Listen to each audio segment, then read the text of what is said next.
जी।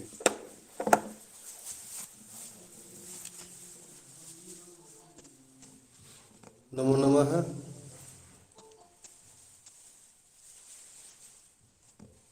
आंतरिक गुणवत्ता प्रत्यायन प्रकोष्ठ और आधुनिक विभाग के संयुक्त तत्वावधान में 6 दिवसीय इस व्याख्यानमाला का आज शुभारंभ है। इसकी निर्विघ्न संपन्नता हेतु मंगलाचरण के लिए मैं अनुरोध करता हूँ इस परिसर के वेद विभागीय आचार्य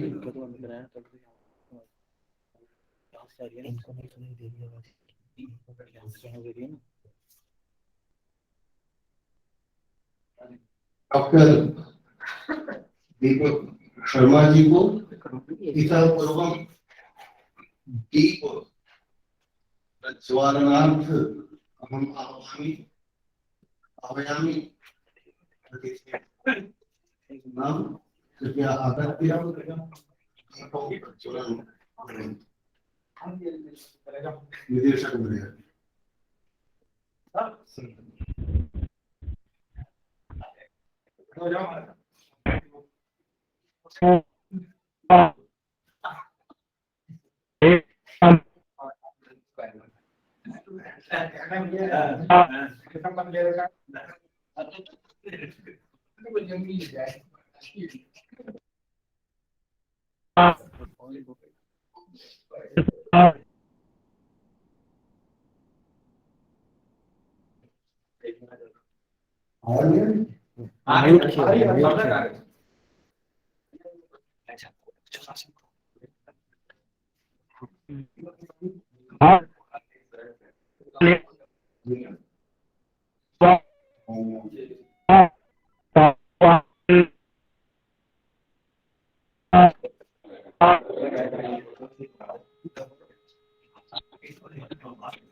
उनकी मैंने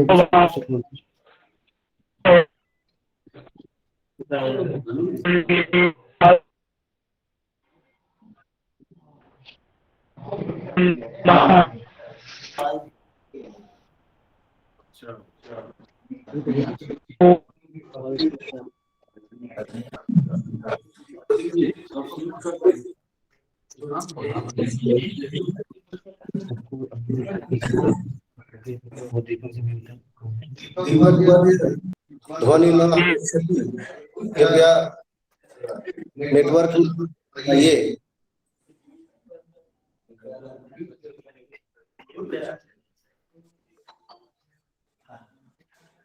अपने प्रकोष्ठ में होंगे सर।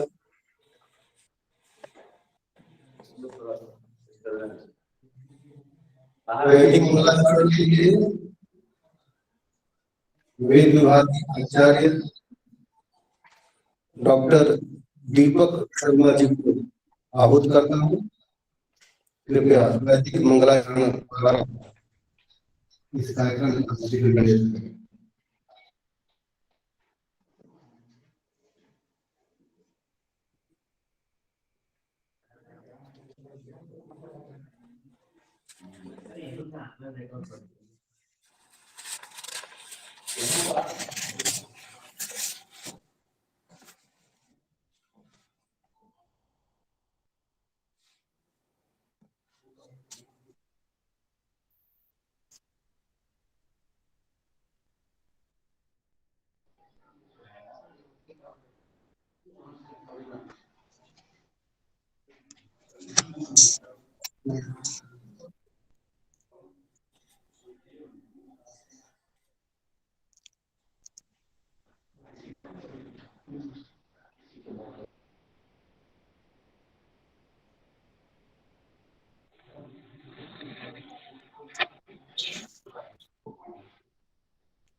मौखिक से मैं करूं? हरि ही ओम। आवाज आ रही है, सुनाई दे रही है? हाँ आ रही है, बोलिए। हरि ही ओम। अग्ने ब्रह्माग्नि दारुणामसियन्दरेगु अब्रह्मावानित्वाक्षतरावाणी साजा तावन्युपादधामि भ्रातर्व्यस्यबाधाय धर्त्रामासीदीन्दरेगु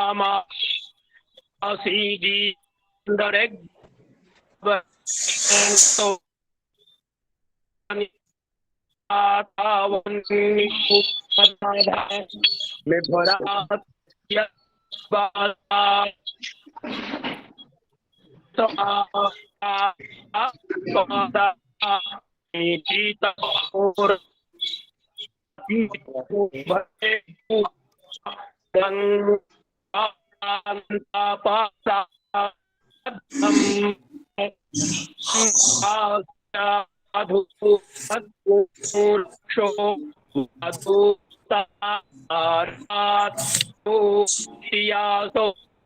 पुरातित्वा वेतर्वेत्तो अधिखाणासि पर्वती पुरातित्वा द्वितीयास्तु भगवेत्तो दिवसगम भानीरासीधिखाणासि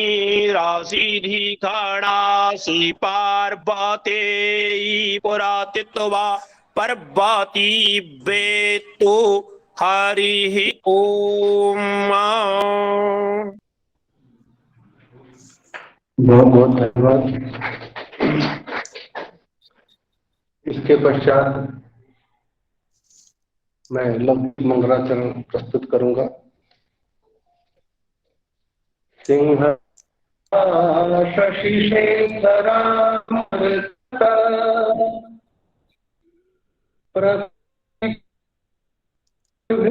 भुजैः शंखं चक्रधनुष्यदधतिम् नेत्रैः त्रिभिर्शोभिता आमुक्तांगदहारकङ्कणरणत् काञ्चीरणं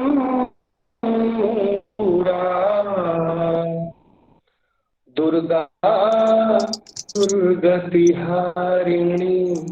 भवनो दुर्गा दुर्गतिहारिणी भवतु नो रत्नोल्लसत् कुण्डला।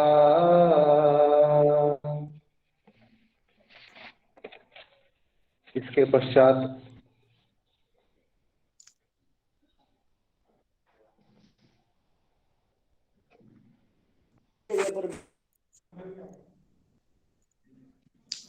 माल्यार्पण हेतु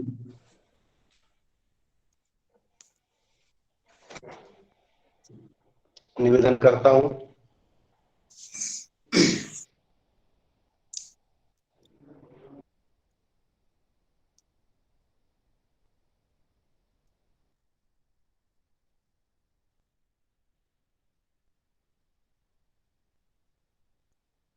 श्री जी कृपया माल्यार्पण करें।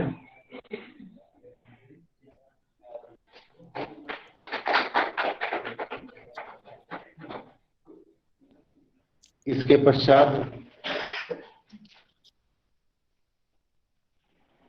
आंतरिक गुणवत्ता प्रत्यायन प्रकोष्ठ के अध्यक्ष के प्रोफेसर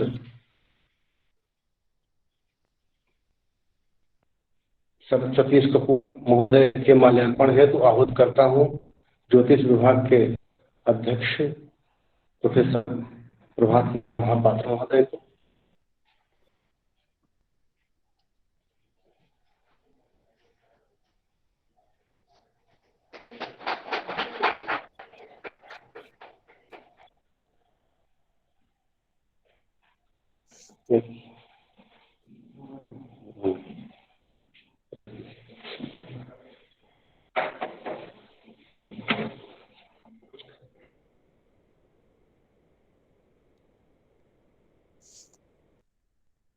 आंतरिक गुणवत्ता सत्यायन प्रकोष्ठ और आधुनिक विषय विभाग के संयुक्त तत्वावधान में आयोजित हुआ है और आज के इस कार्यक्रम के शुरू में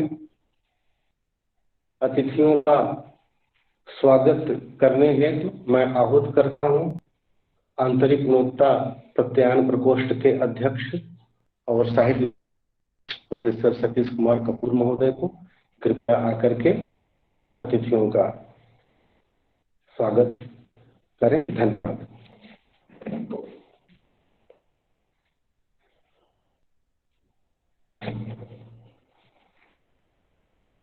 नमः।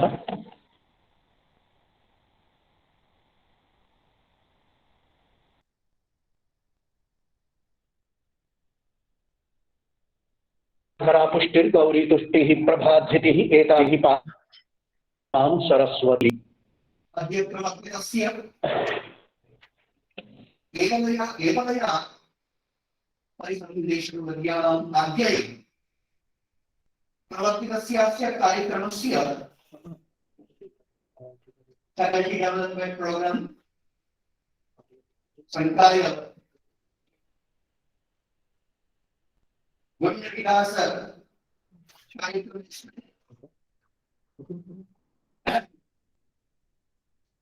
समूहतस्मिवांसः वरेण्याः विद्वांसः केन्द्रीय संस्कृत विश्वविद्यालयस्य मान्याः कुलपतयः प्रोफेसर श्रीनिवास वर्खेली महानुभावाः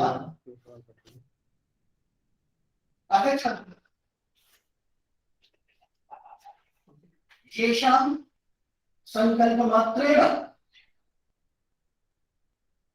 यः कश्चनापि कार्यक्रमः अन्येषां विचारविमर्शस्यापेक्षां न विभक्ति इत्येतादृशं गौरवं महिमानं च बिभ्रामि अस्माकं विदेशपदव्याः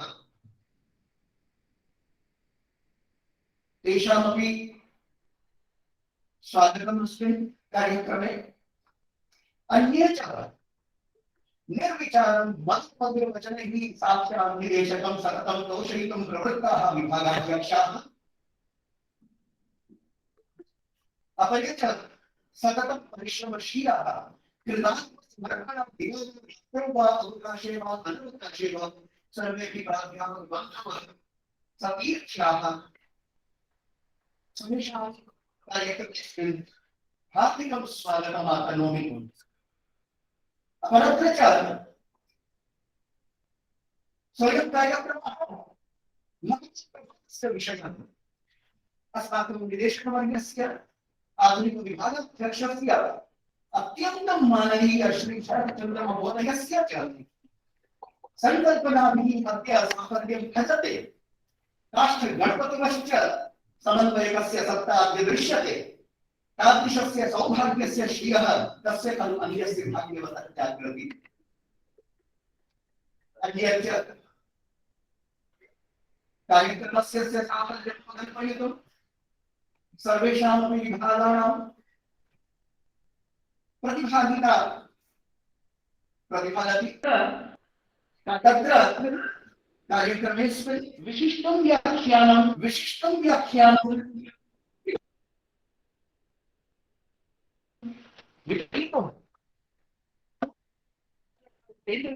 विश्वविद्यालय इत्यस्य कलासंकायाध्यक्षः आदरणीय प्रोफेसर एस नारायण महोदयः स्वागतमनोति सभाद्यन्ते।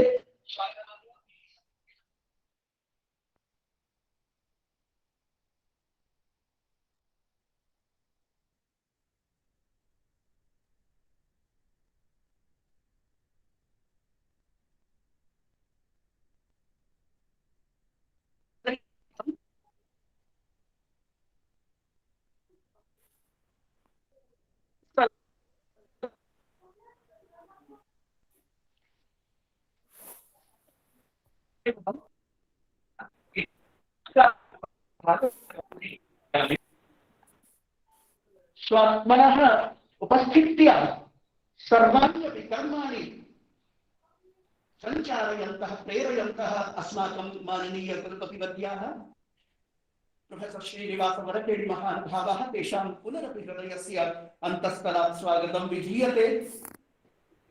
प्रवर्तयितारः प्राध्यापकाः आगामिषु दिवसेषु ये अस्मिन् कार्यक्रमे स्वकीयाम् उपस्थितिं वरमिव प्रस्तोष्यन्ति स्वात्मनश्चापि तस्मै अद्भुतश्रेय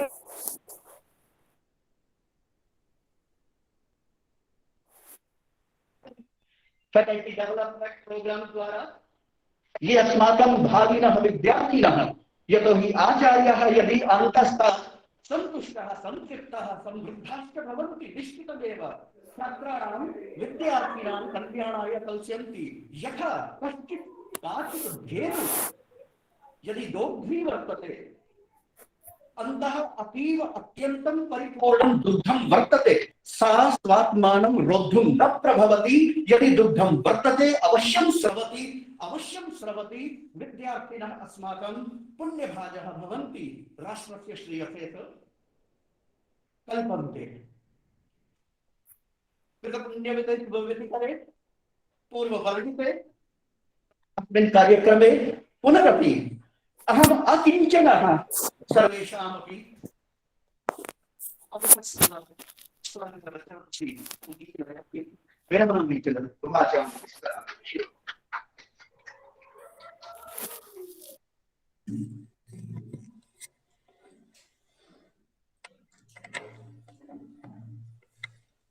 बहुत बहुत आभार एवं अभिनंदन आदरणीय। अब मैं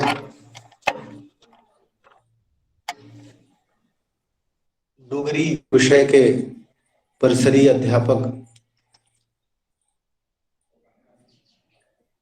डॉक्टर कमल किशोर जी की सभी पुस्तक डोगरी अंग्रेजी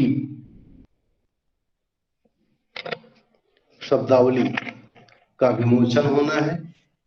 मैं निवेदन करता हूं वरेण्य विद्वानों से कि कृपया उनके पुस्तक का विमोचन कर हम सभी को पाठ करें। कमल किशोर जी कृपया आगे आए।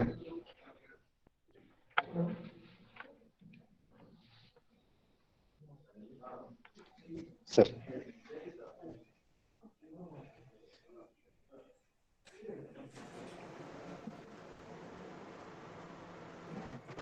विवेक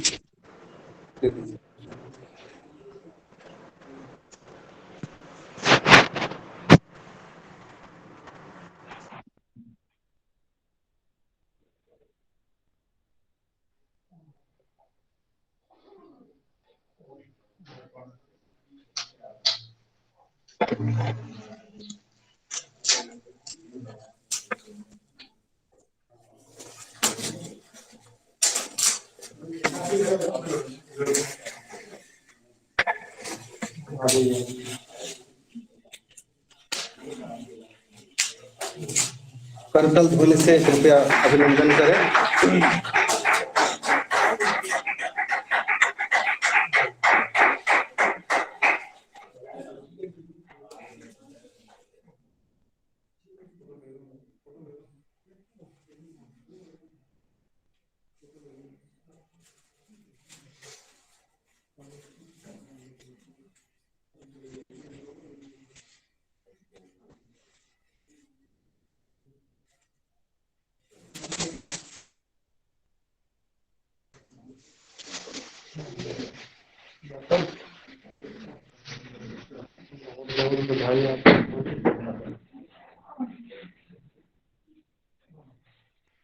इस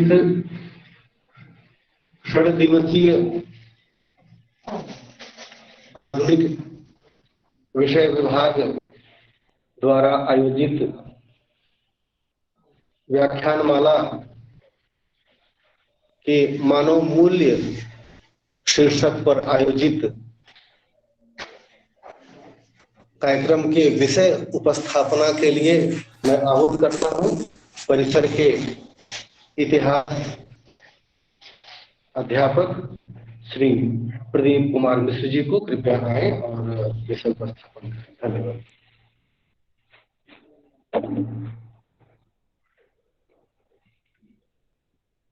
धन्यवाद महोदय। इस 7 दिवसीय संकाय विकास कार्यक्रम के अंतर्गत केंद्रीय संस्कृत विश्वविद्यालय श्री रणवीर परिसर के तत्वावधान में इस कार्यक्रम का आयोजन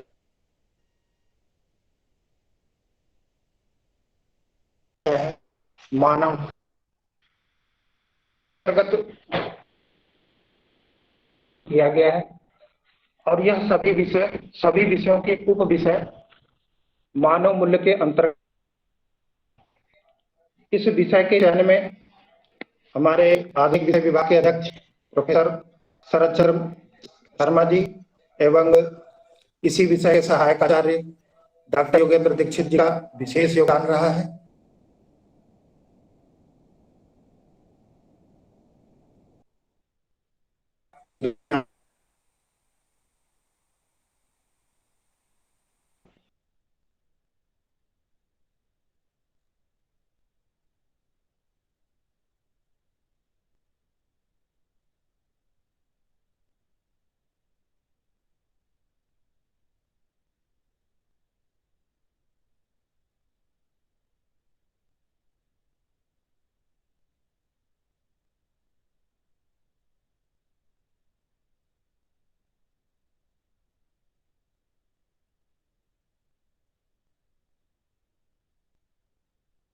का अवदान प्राप्त है और यह उसके विवेक पर ही निर्भर करता है कि वह पतित होकर दानवत्व की ओर विमुख होता है अथवा अपने पुण्य पुरुषार्थ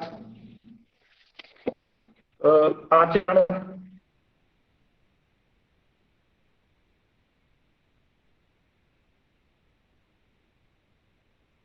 और अध्यात्म की ओर अग्रसर होता है। यह चुनौती है कि हमारे प्राचीन ज्ञान परंपरा और आधुनिक यांत्रिक और विज्ञान विषयक अन्वेषणों को समायोजित कर सके और आधुनिक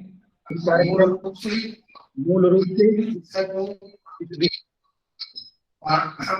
हमारे प्राचीन ज्ञान परंपरा आधुनिक ज्ञान परंपरा के भी समायोजन स्थापित करने के लिए इस कार्यक्रम का आयोजन किया गया है और इस कार्यक्रम की जो रूपरेखा है उसके अंतर्गत आज तमिलनाडु केंद्रीय विश्वविद्यालय चेन्नई के कला संकाय के अध्यक्ष प्रोफेसर MVS नारायण राजू जो अपना संबोधन प्रस्तुत करेंगे। तत्पश्चात 28 जनवरी को डोगरी की प्रख्यात कवयित्री डॉक्टर सुषमा रानी अपना वक्तव्य यहाँ पे प्रस्तुत करेंगी। उसके पश्चात 31 जनवरी को दिल्ली विश्वविद्यालय के लक्ष्मीबाई महाविद्यालय के शारीरिक शिक्षा विभाग में सहायक आचार्य डॉक्टर सीमा शर्मा जिनका विषय होगा role of physical activities in the era of technological gadgets and कोविड-19 जो अपना इस महत्वपूर्ण विषय पर संबोधन प्रस्तुत करेगी। तत्पश्चात 1 फरवरी को केंद्रीय संस्कृत विश्वविद्यालय श्री रघुनाथ कीर्ति परिषद देवप्रयाग उत्तराखंड में शारीरिक शिक्षा विभाग के सहायक निदेशक डॉक्टर गौतम चौधरी जिनका विषय होगा how to create Google forms and quiz.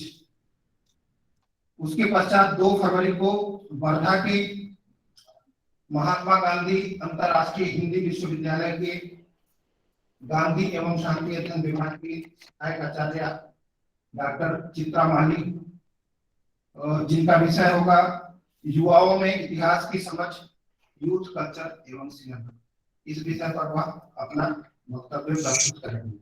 तत्पश्चात 3 फरवरी को केंद्रीय संस्कृत विश्वविद्यालय के आधुनिक विषय संकायाध्यक्ष तथा अन्य विषय के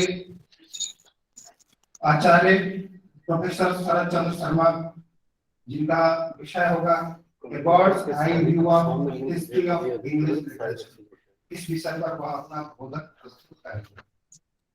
तत्पश्चात 4 फरवरी को हेनान विश्वविद्यालय चीन के पूर्व आचार्य तथा वर्तमान में स्वतंत्र निदेशक Indian oil corporation limited Bharat सरकार के प्रोफेसर आशुतोष पंत जी, जिनका विषय होगा मानव समाज में भारतीय समाज में मानव मूल्य, इस विषय पर वह अपना व्याख्यान प्रस्तुत करेंगे। तो हम आशा करते हैं कि उक्त विद्वानों के द्वारा प्रस्तुत किया गया वक्तव्य उद्बोधन इस मानव मूल्य को बहुमूल्य बनाने का प्रयास करेंगे। धन्यवाद।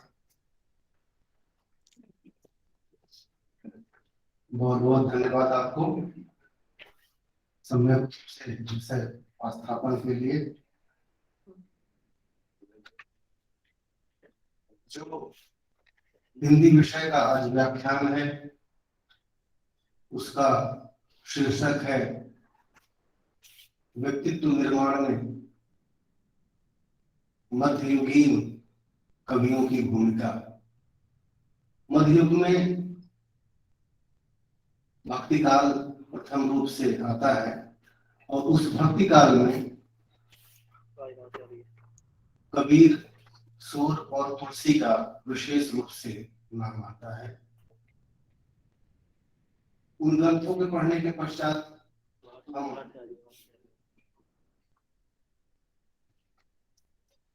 यह निष्कर्ष निकाल सकते हैं कि जो मानव मूल्यों की स्थापना वहां की गई है, अगर उसका अक्षरशः पालन कर लिया जाए तो व्यक्ति से जीवन में कभी भी त्रुटि नहीं होगी। आज के जो हमारे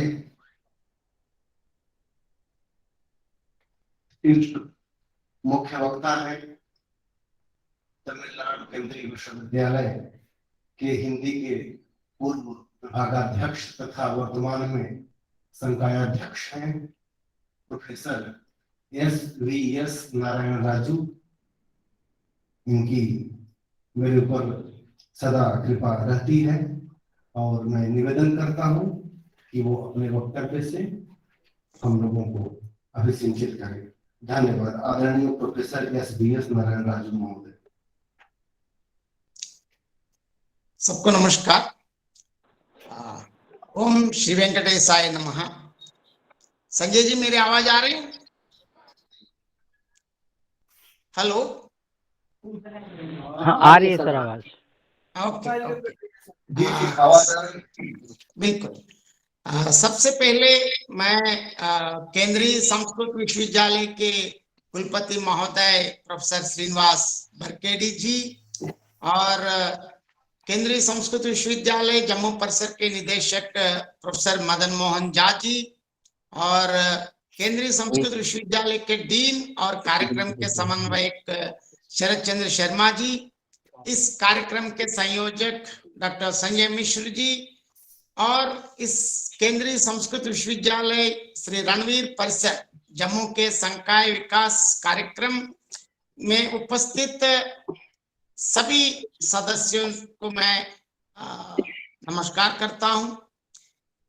आज जब पहले जिस प्रकार संजय मिश्र जी से बातें हुई, उन्होंने कहा था कि सर व्यक्तित्व निर्माण में हिंदी के मध्ययुगीन कवियों की भूमिका।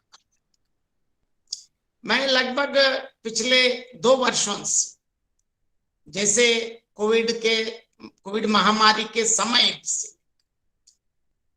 इस पर मैं विस्तृत जो अध्ययन अध्यापन जारी रखा हूं। आमतौर पर जब भी हम पर्सनालिटी डेवलपमेंट की बात करते हैं तो लोग हमेशा सोचते हैं कि कोई ये तो बहुत आधुनिक विषय है और इसके लिए कहाँ कहाँ काउंसलिंग, आजकल बहुत ऐसे काउंसलर्स आ गए हैं आपसे हजारों लाखों में पैसे लूटने वाले। लेकिन इसके लिए समाधान अगर हम ध्यान से देखें, अगर हमारे जितने भी ग्रंथ हैं और थोड़ा इन कवियों को अगर ध्यान से पढ़ें तो कोई भी काउंसलर की जरूरत नहीं। इसके लिए मैं बहुत कम समय है लेकिन मैं 4-5 या 7-8 उदाहरणों के माध्यम से मैं आपको ये समझाने के लिए प्रयास करूंगा। आजकल छोटे छोटे विषयों के लिए भी लोग बहुत डिप्रेशन में जाते हैं। अरे ये काम नहीं हुआ, वो क्यों करें, अगर वो करे तो क्या होता है, नुकसान होता है। अरे काम करने के पहले क्यों इतना सोचे। इसके लिए मैं कबीर के एक पंक्ति से मैं आरंभ करना चाहता हूं। जिनको जा तिन पाइया गहरे पानी पाइट, मैं बपुरा बोडन दरा रहा किनारा। क्योंकि काम करने के पहले ही 100 बार इतना सोच सोच सोच के इसके लिए क्या क्या करते हैं लेकिन काम नहीं आरंभ कर रहे। उन लोगों के लिए इतने डिप्रेशन में जाने के बदले में अगर ये एक दोहा, जिनको जा तिन पाइया गहरे पानी, अगर समुद्र में, यह समुद्र तो उदाहरण है, लेकिन जो काम करें, काम आरंभ करें, कार्यक्रम आरंभ करें, शुरू करें, कुछ करें तो अच्छा हो बुरा हो कुछ ना कुछ पता चलता है। लेकिन काम करने के पहले ही काम करने से क्या होगा, इसका रिजल्ट क्या होगा, इसका आगे क्या होगा, इससे फल मिलता या नहीं, इस प्रकार अनावश्यक सोचने से हमेशा हमेशा के लिए जिस प्रकार समुद्र के किनारे रह जाते हैं वैसे ही अंदर जाके डूबने से, मतलब रत्न मोतियां क्या क्या भी मिलने के समान। यहाँ कबीर उदाहरण अलग है लेकिन इसके द्वारा हम ये जानना चाहते हैं, ये मैं सूचित करना चाहता हूं कि जो अगर अपना काम आरंभ कर, आरंभ करने के पहले, आरंभ तो पहले एक ही कदम से ही आरंभ हो जाता है। कोई भी 100% इसके लिए क्या कहते हैं कि बिल्कुल 100% एकदम परफेक्शन की बात करते हैं, परफेक्शन कभी भी नहीं है, धीरे धीरे चलते रहते हैं। और इसके साथ साथ कार्य कैसे करना है, आरंभ करना है, अनावश्यक सोचने के बदले कार्यक्रम करना है, तो बिल्कुल कबीर की ये पंक्ति बहुत उपयोगी। इसके लिए हमें किसी काउंसलर से, किसी इतने सलाहकारों के पास जाने की कोई जरूरत नहीं है। और इसके साथ साथ जब भी हम समाज में काम करते रहते हैं, आसपास में सभी लोग रहते हैं, अच्छा भी और बुरा भी, लेकिन हम इसके लिए दूसरे लोग बुरा है तो नुकसान तो होता है, लेकिन ऐसे लोगों से डरने की कोई जरूरत नहीं। क्यों, यहाँ रहीमन बढ़िया बताते हैं, देखिए रहीम, रहमन लाख बलि करो अगुनी अगुन न जाए, राग सुनत पाए पेबत हूँ सांप सहज दरिकाए। सो इसलिए हमें कोई ये खराब है, वो खराब है, ये अच्छा नहीं है, इससे परेशान होने की कोई जरूरत नहीं। ये याद रखिए, रहमन लाख बलि करो अगुनी अगुन न जाए। दुष्ट का स्वभाव दुष्ट ही रहता है। कैसे, दूसरे में उदाहरण बताते, देखिए, राग सुनत पाए पेबत हूँ सांप सहज दरिकाए। आप जितने भी सांप को जितना भी बढ़िया राग सुनाओ या खूब दूध पिलाओ, जैसे समय मिलते ही डसना तो 100% तय है। इसीलिए दुष्टों से हमें कभी उम्मीद मत कर, क्योंकि ये अच्छा करेगा, ये करेंगे, वो कभी उससे उम्मीद ही मत कर। उम्मीद करे तो आपको समस्या ही आ जाती है। और इसके लिए थोड़ा हम अपने मध्ययुगीन ही नहीं, पुराने हमारे जितने भी अच्छे कवि हैं और उनके काव्य हैं, थोड़ा ध्यान से पढ़ें। आजकल यहाँ हम लगभग 2 साल से महामारी है और सैनिटाइजेशन की बात करते हैं, बार बार हाथों में ये करो, वो करो, ये लगाओ, वो लगाओ, इतने बात आज अब ऐसे आ गए कि विदेशी लोग ही आकर हमको ये सब समझा रहे हैं। ये हमारे सैनिटाइजेशन या हमारी स्वच्छता, इसके लिए भारतीयों को दूसरे लोग सिखाने की कोई जरूरत नहीं। इसके लिए मैं रामचरितमानस के एक उदाहरण मैं बता देता हूं। रामचरितमानस के उत्तरकांड में जैसे प्रभु श्री रामचंद्र जी अपने वनवास के बाद लंका में रावण को मारकर सीता लक्ष्मण सहित आते वक्त जैसे राम का आगमन का जो समाचार पता चलते ही संपूर्ण अयोध्या ही राम को देखने आए। तब देखिए इतना भीड़ भाड़ हो गए। लेकिन ये तत्कालीन समय की बात है। तुलसीदास जी कहते हैं, देखिए, भीति सगल सुगंध सिंचाई, गजमन रच बहु चौक पुराई, नाना भांति सुमंगल साजे, हरति नगर निशान बहुबाज। देखिए, अगर आजकल सोशल डिस्टेंस क्या क्या दुनिया भर की बात करते हैं, हमको सिखाने की कोई जरूरत नहीं। जैसे राम आते वक्त एकदम संपूर्ण अयोध्या के वासी बाहर आए, तो अयोध्या के प्रशासन ने क्या किया देखिए। आजकल हमें मतलब हम भारतीय इतने महान संस्कृति के वारिस, वहां के अयोध्या के संपूर्ण प्रशासन मतलब वहां के एडमिनिस्ट्रेशन कॉर्पोरेशन वालों ने क्या किया, सारी गलियां सुगंधित द्रवों से सिंचाई गई। बीद सकल सुगंध सिंचाई मतलब यह सुगंधित द्रवों से। आजकल गैमेक्सिन जो भी डालते हैं, इससे कीटाणु तो मरते हैं, लेकिन अच्छी बैक्टीरिया भी खराब होने की संभावना है। लेकिन हमारे पूर्वजों ने क्या किया, सारी गलियों को सुगंधित द्रवों से मतलब स्पाइसेस एक्सट्रैक्टेड वाटर। आजकल स्पाइसेस तो बहुत महंगा है, लेकिन उन दिनों में संपूर्ण अयोध्या को सुगंधित द्रवों से सिंचित करके पूर्णतः सैनिटाइजेशन कर रखा है। इससे इतना महान भारत। अब हम इनको सोचकर हमें परेशान होने की जरूरत नहीं, हमारे पास हर चीज के लिए समाधान है। बस इतना हम भूल गए हैं, दोबारा पढ़ें। और इसके लिए और देखिए आगे ये भी कहते हैं, जब भी हम बात करते हैं व्यक्तित्व निर्माण मतलब हाउ टू मैनेज टाइम, लोग ऐसे समझते हैं कि किसके साथ कैसे व्यवहार। इसके लिए हम गए तो क्या करते हैं, साइकोलॉजी काउंसलर, और उसके लिए अपॉइंटमेंट लेना, 5,000 6,000 फीस देना, वहां 4 घंटे बैठने के बाद आपको 10 मिनट में ये बताते हैं कि भाई आप दुष्टों से दूर रहना, थोड़ा आप सतर्क रहना और कैसे रहना। ये सारी बात वहां इतने हजारों रुपये दे के इतना समय बर्बाद करने के बदले में थोड़ा ध्यान देते। यहां मैं सुंदरकांड से 3 उदाहरण के द्वारा मैं समझाना चाहता हूं। Hanuman how best time manager, क्योंकि हम अपने व्यक्तित्व को कैसे कर सकते हैं। देखिए, जैसे हनुमान जी समुद्र लांघते वक्त क्या हुआ, सबसे पहले सुरसा आ गई। आज सुरन मोहि दीन आहारा, सुनत बचन कह पवन कुमार, राम काज कर फिर मैं आवऊं, सीता कई सुधि प्रभु ही सुनाओ। हम सब जानते हैं हनुमान इतनी शक्तिशाली है। जैसे समुद्र पे जाते वक्त सुरसा बीच में आके बता दिया, हे रुको, मुझको देवताओं ने वर दिया है, मेरे ऊपर से जो भी जाते हैं मेरे लिए आहार, तो आप मेरे लिए आहार है। देखिए वहां हनुमान जितना बड़ा है, शक्तिशाली होके तुरंत उनको मारा नहीं। क्या कहा, राम काज कर फिर मैं आऊं, सीता कई सुधि प्रभु सुनाओ।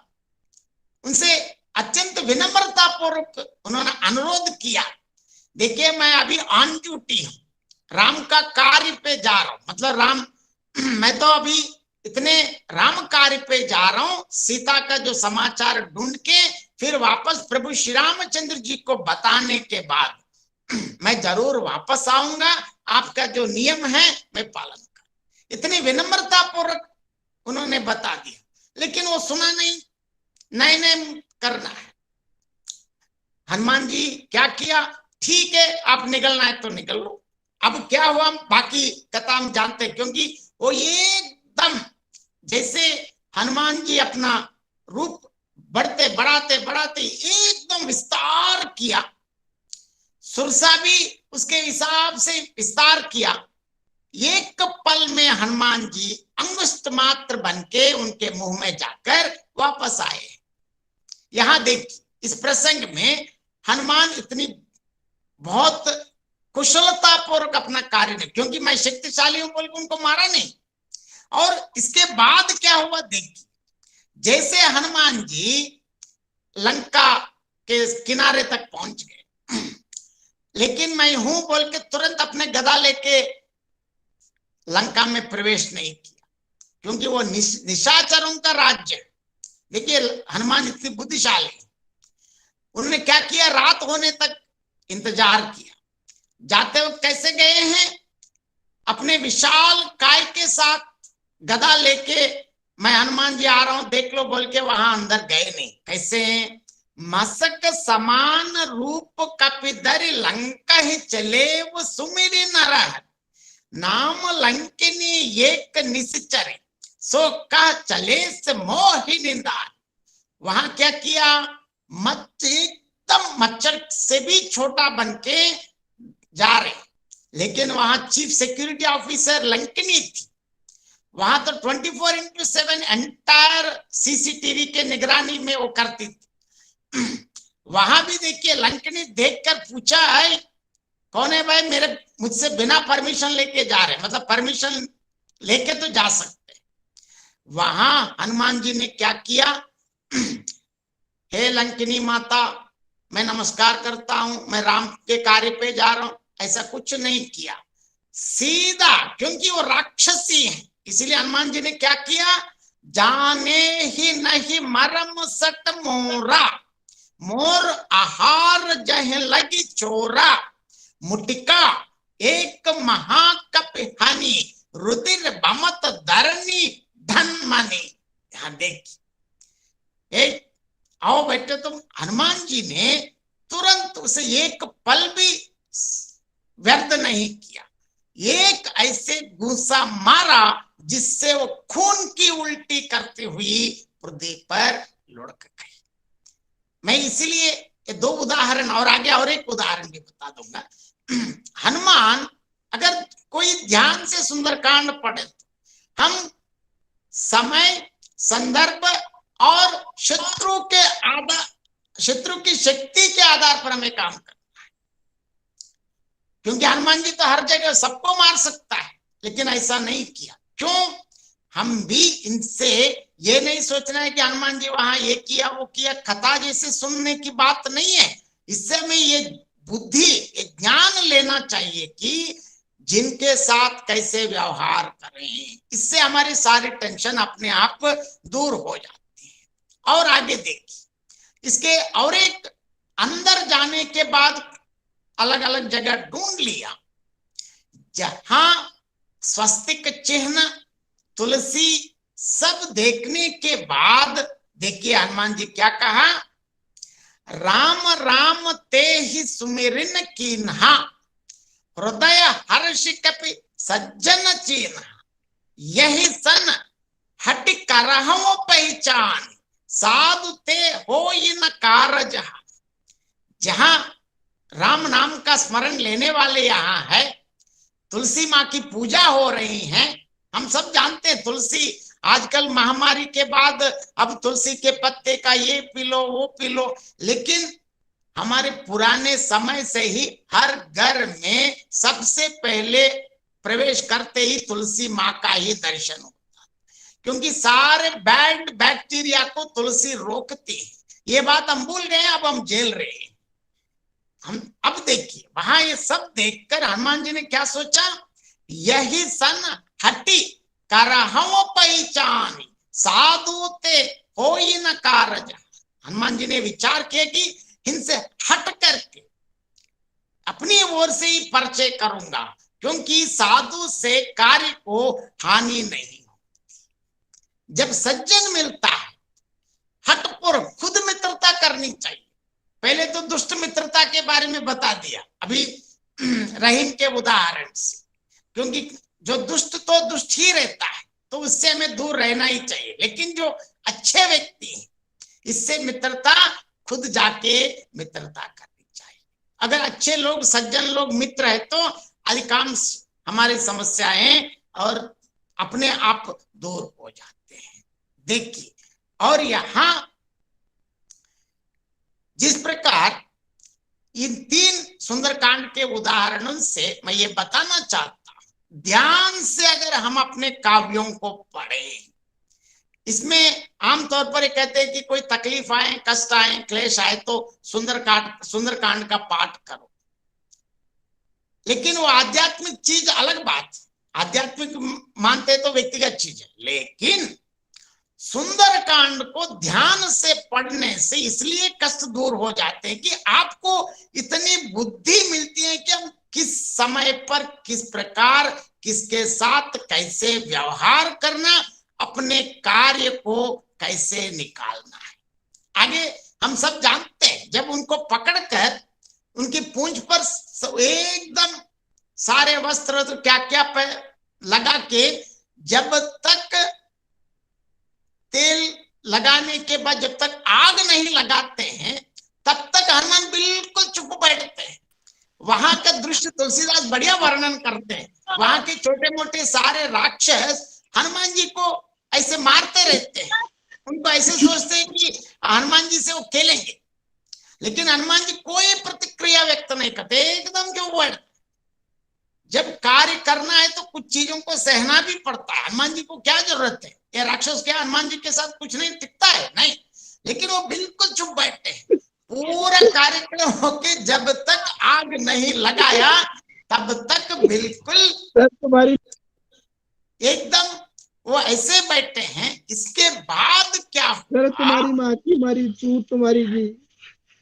हाँ जी, देखिए अब हनुमान जी जिस प्रकार आग लगते ही अपना कार्य क्या है, हम सब जानते हैं, क्षणों में पूरे लंका नगर को जला के आए। ये सारी बातें इससे पता चलता है। तो अपने आप अपने सारे कष्ट क्लेश अपने आप दूर हो जाएंगे। व्यक्तित्व निर्माण के लिए हमें अलग अलग जाने की जरूरत नहीं। और इसके साथ साथ भगवान राम का चरित्र ध्यान से पढ़े। क्यों?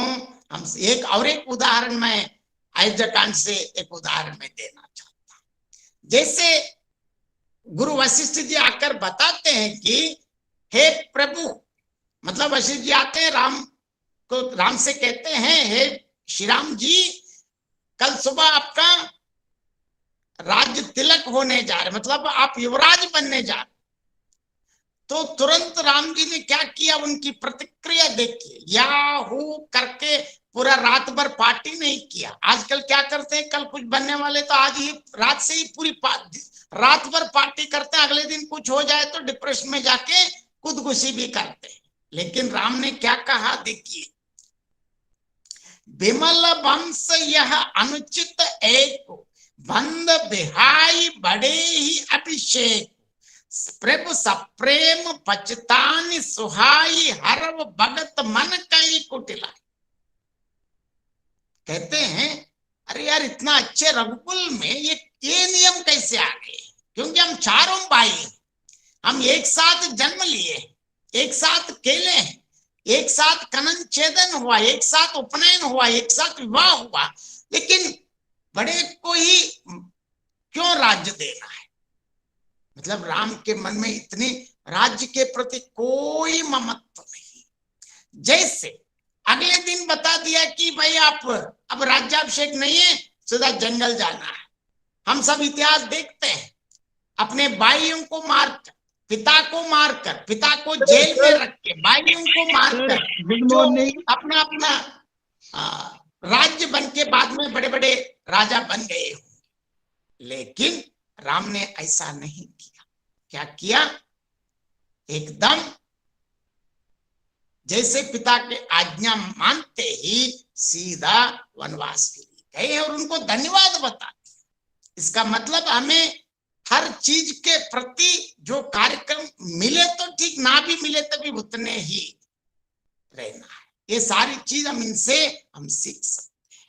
और यही नहीं, और हमारे अनेक जो संदर्भों में रामचरितमानस ही नहीं, विभिन्न ग्रंथों का अध्ययन करें और इससे हमारे सारे जो तकलीफ दूर। अगर जब स्ट्रेस कम हो जाते हैं, स्ट्रेस ही नहीं है, आप बिल्कुल ऐसे व्यक्ति बन जाते हैं, एकदम अच्छे, एकदम प्रसन्न हो जाते हैं। आप प्रसन्न मन से जो भी काम करते हैं, हम आराम से उस कार्य को 100% सफलता पूर्वक हम कर सकते हैं। और मध्ययुगीन के और एक कवि रहीम की और एक नीति से जब भी हम बात करते हैं तो रहीम की बात करते हैं। देखिए रहीम की एक बहुत बढ़िया, रन बन व्याधि विपत्ति में रहमन मरई न रोई, जो रक्षक जननी जटर सो हरि गई की।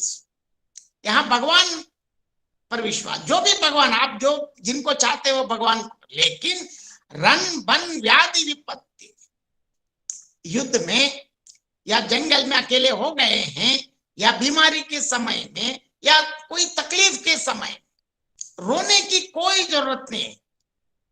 जब भी हम इतने आजकल छोटी छोटी चीजों के लिए डिप्रेशन में जाते हैं, ऐसे ऐसे समाचार पढ़ते हैं कि पति ने साड़ी नहीं खरीद लिया इसीलिए वो खुदकुशी कर, तो क्या पागलपन। कोई किसी में फेल हो गए हैं, 2 अंक कम हो गए, फेल तो अलग बात। आजकल किसी को 90 मिलना था लेकिन उनको 89 मिला है बोल के खुदकुशी करने वाले आ गए। मतलब इस प्रकार नहीं, कैसे हैं? अगर देखिए रन बन व्याधि विपत्ति में रहमन मरे न रोए, जो रक्षक जननी जटर सो हरि गए की। देखिए जब हम माँ के गर्भ में रहते हो 9 महीने, किस भगवान ने हमको रक्षा की। जो अंड से लेकर एक शिशु बन के हम बाहर आए, तो इतने दिन किसने रक्षा की? भगवान के अलावा और कौन रक्षा कर सकता? अगर तब ही भगवान रक्षा करे तो अब क्यों नहीं करेंगे? अब भी हम बहुत धैर्य के साथ रहने की आवश्यकता है। और ऐसे ही नहीं, जिस प्रकार और एक मैं किष्किंध कांड से एक पद के साथ मैं ये कहना चाहता हूं।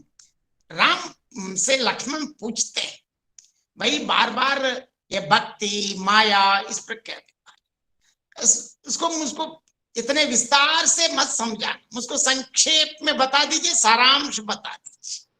भगवान श्री राम जी के माध्यम से तुलसीदास कहते हैं, देखिए तोरे ही महु सब कहाऊ बुझाई, सुनह तात मत मन चित लाई, मैं अर मोर तोर। सर मदन की माँ की चूत एंड आपकी माँ की चूत, दोनों का माँ का बोझ।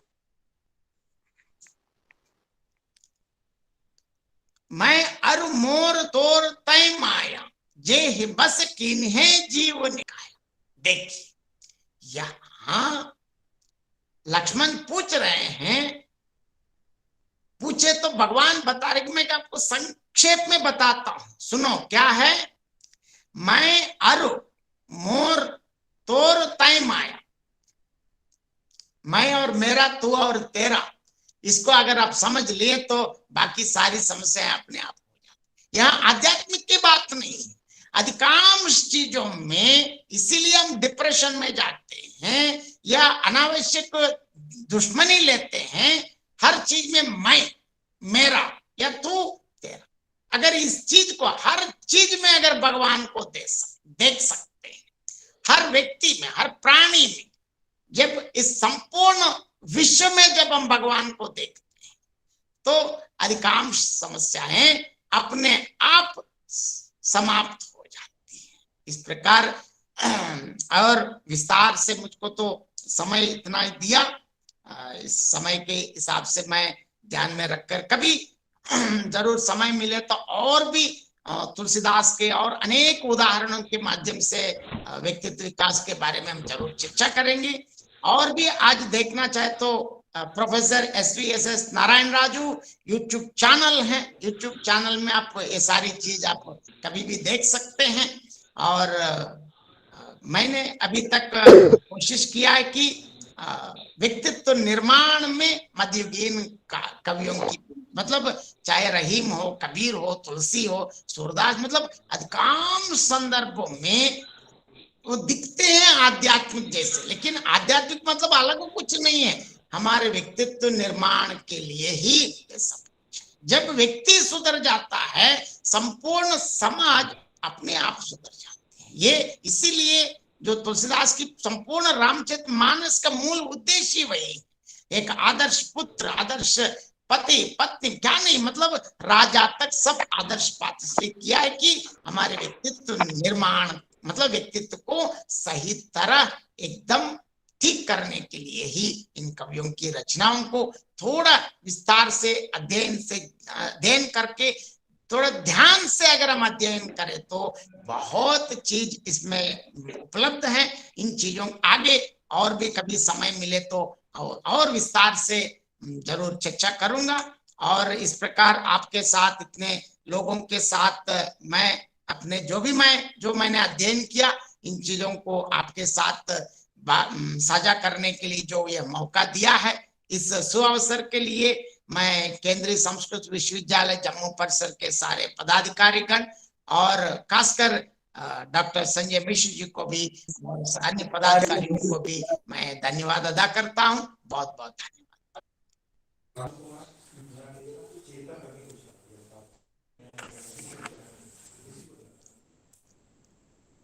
बहुत बहुत आभार महोदय आपका।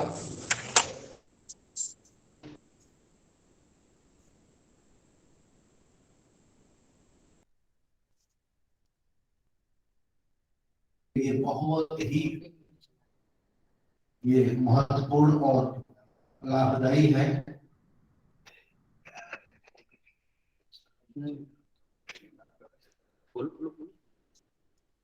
बोलिए सर, ठीक है, आवाज आ रही है। इतना अद्वितीय उद्बोधन आपका रहा। और अगर मैं एक चौपाई बोलना चाहूँ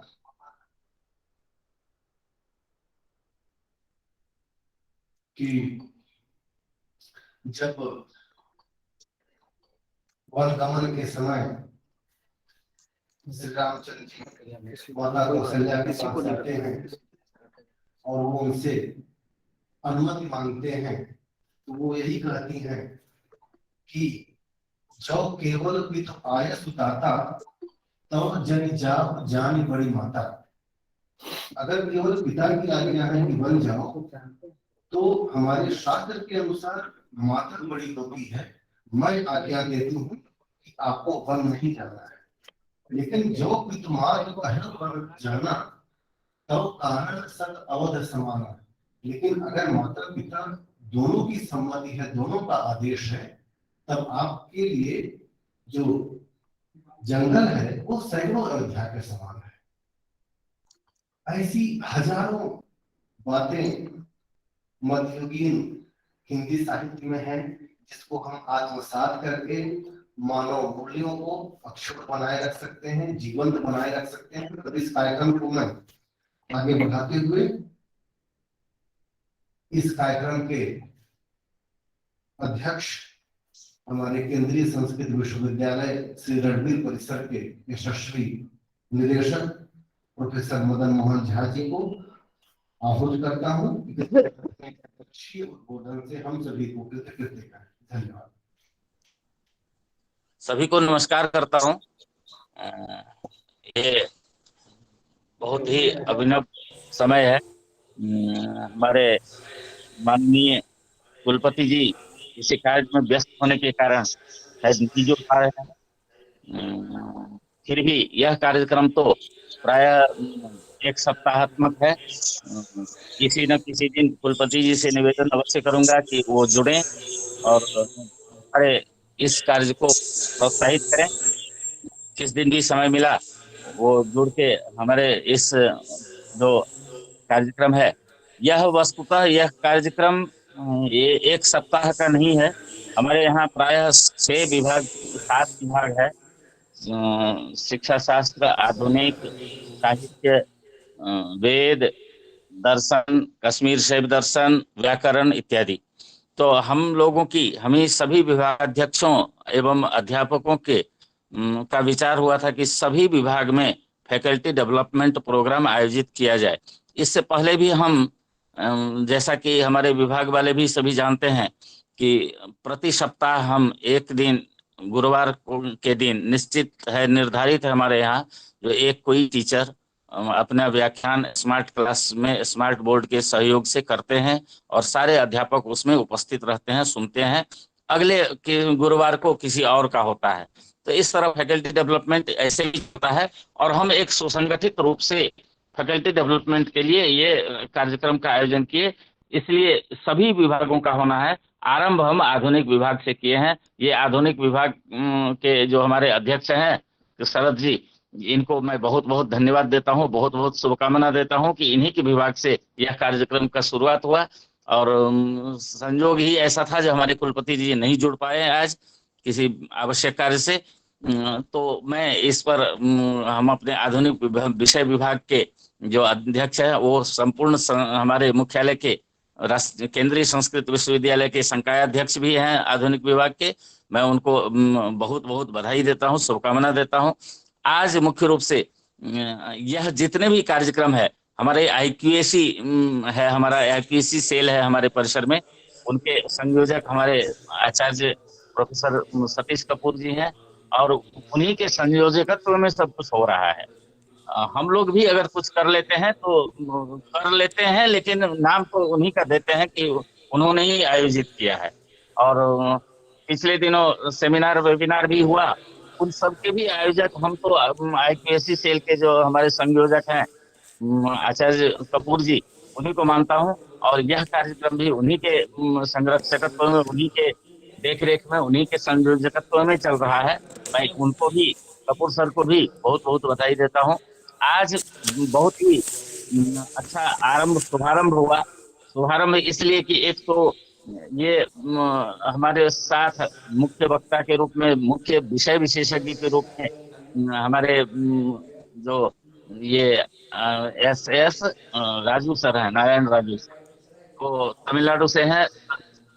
सर चेन्नई से मेरा भी बहुत संबंध रहा है, हम भी चेन्नई जाते रहते हैं, हमारे बाल बच्चे भी चेन्नई में ही हैं। तो इस तरह वहां से एक तो नाम से भी सब जानते हैं कि आप साउथ इंडियन के हैं, और लेकिन आपके मुख से इतना सुंदर का व्याख्यान था, मन प्रफुल्लित हो गया। आपने प्रारंभ रामायण से किया और रामायण के उदाहरण सुंदरकांड से इतने सारे उदाहरण दिए हैं आप, हनुमान जी इस तरह। ये तो संपूर्ण सुंदरकांड जो है वस्तुतः रामायण का एक मैनेजमेंट का कोर्स है। संपूर्ण सुंदरकांड एक मैनेजमेंट की है। अगर सुंदरकांड की पूरी को समझ दिया जाए और वह तो मैनेजमेंट में भी टॉप के मैनेज कर सकते हैं। तो इस तरह आपकी विभाग जो प्रतिभागी हैं इसमें अन्य विश्वविद्यालय के, उनको इस तरह से मूल जो कहा है कि एक रामायण नहीं कहा है, ये वो एक है प्रकरण, एक तोपाई मंत्र जो छोटा सा मंत्र बहुत बहुत विशाल है, तो इत्यादि को गजनी बस में कर लेता है। तो ये तोपाई याद नहीं आ रही है, लेकिन ये तोपाई उसी तरह मैनेजमेंट सिस्टम संपूर्ण रामायण का जो मूल सार है, केवल आध्यात्मिक दृष्टि से नहीं, संपूर्ण ये जो शास्त्रीय दृष्टि से सुंदरकांड में आ जाता है। और इसीलिए जब सामान्य रूप से भी कहते हैं कि सुंदरकांड पाठ कर लिए कुछ ऐसी समस्या हो, तो इसका उद्देश्य ये भी होता है कि केवल आध्यात्मिक सुंदरकांड के पाठ करने से बहुत सारी समस्याओं का समाधान हो जाता है, क्योंकि समाधान उसी तो आपने आज एक बार हमारे सभी श्रोताओं को, हमारे सभी प्रतिभागियों को सुंदरकांड के पूर्ण रहस्यों से परिचय करवाया है। हमारा विभाग, हमारा कृतार्थ हो गया। मैं इस अवसर पर आपको बहुत बहुत शुभकामना, बधाई और धन्यवाद देता हूँ। आप इसी तरह हमारे परिसर से जुड़े हैं और हमारे परिसर में भी बहुत सारे हमारे संजय जी हैं, प्रतिदिन सुंदरकांड का पाठ कर लेते हैं। हमारे भी अध्यापक हैं तो सुंदरकांड का पाठ करते हैं, परिसर में भी करते हैं और स्वयं भी करते हैं। तो इस तरह से केवल आध्यात्मिकता को अलग भी रखते हैं। उनके जो हिंदी साहित्य है, साहित्य के बहुत सारे पद्य हैं, केवल रामायण की भी जीवन सार निहित होता है और इसको उजागर करना हमारे हिंदी साहित्य की आवश्यकता है। और मैं आज इस अवसर पर सबको बधाई देता हूँ, विशेषकर आधुनिक विषय विभाग अध्यक्ष जो हमारे आदरणीय शरद जी हैं, उनको बधाई देता हूँ। इस तरह एक नई शुरुआत हुई है, फैकल्टी डेवलपमेंट प्रोग्राम की शुरुआत की है और यह हम इसके सिवा आधुनिक विभाग के बाद हमारे विभाग का क्रम होता रहेगा। मैं सबको धन्यवाद देके काम करता हूँ। नमस्कार।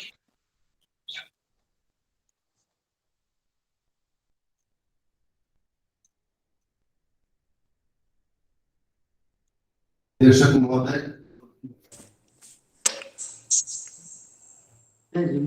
ऐसा मेरे मन में विश्वास है कि ऐसे वक्ता परिसर में आए और हम लोगों के सम्मुख ऐसा व्याख्यान दें तो कृतकृत्य हो जाएंगे हम लोग, सुनकर के रस में सराबोर हो जाएंगे, भक्ति रस में।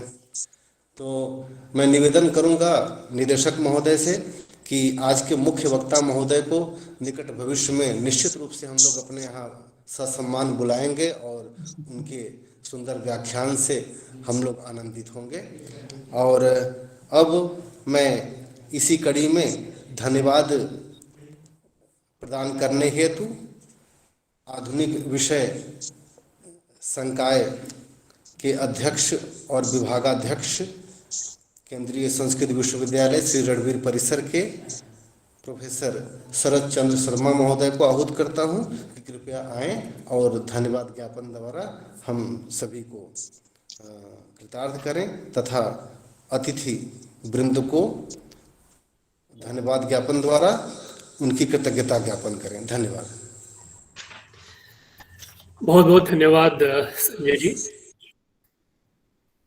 आज एक बहुत ही महत्वपूर्ण दिन है हम सबके लिए कि आज हमारे बीच प्रोफेसर SVS नारायण राजू पधारे और इतना बढ़िया व्याख्यान उन्होंने दिया और इतनी काम की बातें बताई जिससे ये सिद्ध होता है कि किस प्रकार हमारा जो प्राचीन साहित्य है वो आधुनिक समय में भी कितना प्रासंगिक है, कितनी रेलेवेंस है उसकी। और जैसे कि इन्होंने कहा कि टाइम मैनेजमेंट आधुनिक कॉन्सेप्ट माना जाता है, लेकिन हमारे पुराने ग्रंथों में भी उसकी चर्चा हमें मिलती है और जितना विशद विश्लेषण हमें वहां पे मिलता है वो शायद आज के ग्रंथों में भी नहीं मिलता। काउंसलिंग की बात भी इन्होंने बताई, तो सही कहा कि हजारों रुपए ले लेते हैं वो लोग और फिर भी फल कुछ प्राप्त नहीं होता। लेकिन अगर हम सिर्फ उन्हीं का ही पारायण करें जो हमारे पुराने ग्रंथ हैं, हिंदी में जो उपलब्ध हैं या संस्कृत में जो उपलब्ध हैं, तो कितना ही लाभ हमें मिल सकता है। लेकिन आवश्यकता इस बात की है कि हम उसे सिर्फ एक फॉर्मेलिटी के तौर पे नहीं बल्कि उसको समझने की दृष्टि से उसका पारायण करें तो उससे हमें बहुत लाभ मिल सकता है। प्रोफेसर साहब, आपका बहुत बहुत धन्यवाद। हम अनुग्रहित हुए, आप हमारे इस कार्यक्रम में पधारे, अपना बहुमूल्य समय आपने दिया और अपने विचार हमसे साझे किए। मैं इस बात पे मुझे पूरा यकीन है कि हमारे जितने भी संकाय के सदस्य हैं वो लाभान्वित हुए होंगे आपके इन विचारों से, और आशा करते हैं कि आगे भी आपका व्याख्यान हमें सुनने का सुअवसर प्राप्त होगा। उसका मैं बहुत बहुत धन्यवाद करता हूँ अपने परिसर की ओर से, अपने विभाग की ओर से, अपने संकाय की ओर से। आपको बहुत बहुत धन्यवाद, शुभकामनाएं। धन्यवाद। और इसी के साथ ही मैं धन्यवाद करता हूँ आज के कार्यक्रम के हमारे अध्यक्ष प्रोफेसर मदन मोहन झा जी का, जिनकी प्रेरणा के माध्यम से ही ये कार्यक्रम इस प्रकार हमारे संचालित होते हैं और उन्हीं के मार्गनिर्देशन में हम ये सब आयोजन करते हैं। वही हमें रास्ता दिखलाते हैं और साथ ही हर प्रकार का सहयोग भी हमें प्रदान करते हैं, जिससे हमारे कार्यक्रम सफल होते हैं।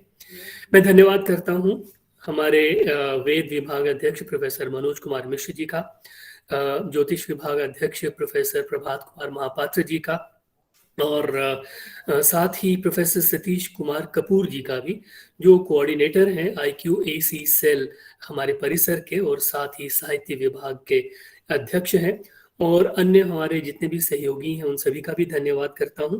और विशेष रूप से हमारे जो विभाग के जो सदस्य हैं, जिन्होंने इतनी मेहनत से सारे कार्यक्रम का आयोजन किया और तरह तरह से अपना दायित्व संभाला, उन सभी का मैं धन्यवाद करता हूं।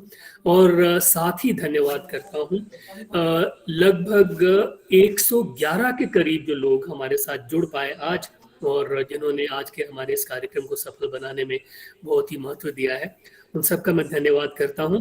और साथ ही मैं बहुत बहुत बहुत धन्यवाद करना चाहता हूं हमारे इस विश्वविद्यालय के उपकुलपति प्रोफेसर श्रीनिवास बरखेड़ी जी का भी, जिन्होंने यहाँ पे आना था लेकिन किसी कारणवश मंत्रालय में उनको कार्य था, उनको वहाँ जाना पड़ गया है। लेकिन इस आशा के साथ कि क्योंकि हमारे कार्यक्रम 7 दिवसीय कार्यक्रम है, तो वो कभी न कभी उन्हें अवसर मिलेगा तो हमें आशीर्वाद देने के लिए जरूर यहाँ पे पधारेंगे। इस आशय के साथ मैं भी उनका भी बहुत बहुत धन्यवाद करता हूँ। और एक बार फिर समस्त परिसर जनों का, समस्त विद्यार्थियों का धन्यवाद करते करते मैं संजय जी को माइक वापस सौंप रहा हूँ। बहुत बहुत धन्यवाद। और साथ ही संजय जी का भी बहुत इन्होंने संचालन किया बहुत उत्कृष्टता के साथ इस कार्यक्रम। बहुत बहुत आभार महोदय। साथ ही साथ जो यांत्रिक रूप से हमारा सहयोग किए हैं इस कार्यक्रम में श्रीमान अखिल जी, और शिक्षा संकाय के डॉक्टर विवेक गोस्वामी जी, डॉक्टर हरिओम जी और श्री प्रदीप मिश्र जी, तथा इस कार्यक्रम के एक अन्य संयोजक श्री विशाल महाजन जी, तथा जो भी हम लोगों से जिनका नाम छूट गया है, सभी को प्रणाम करते हुए मैं इस कार्यक्रम को समाप्ति की ओर ले जाता हूं। अब शांति पाठ हम लोग समवेत रूप में करेंगे, तो कृपया प्रारंभ करें। इसके साथ ही कार्यक्रम की समाप्ति हो जाएगी। सर्वे भवन्तु सुखिनः, सर्वे सन्तु निरामया, सर्वे भद्राणि पश्यन्तु मा कश्चित् दुःखभाग् भवेत्। ओम शांति शांति शांति।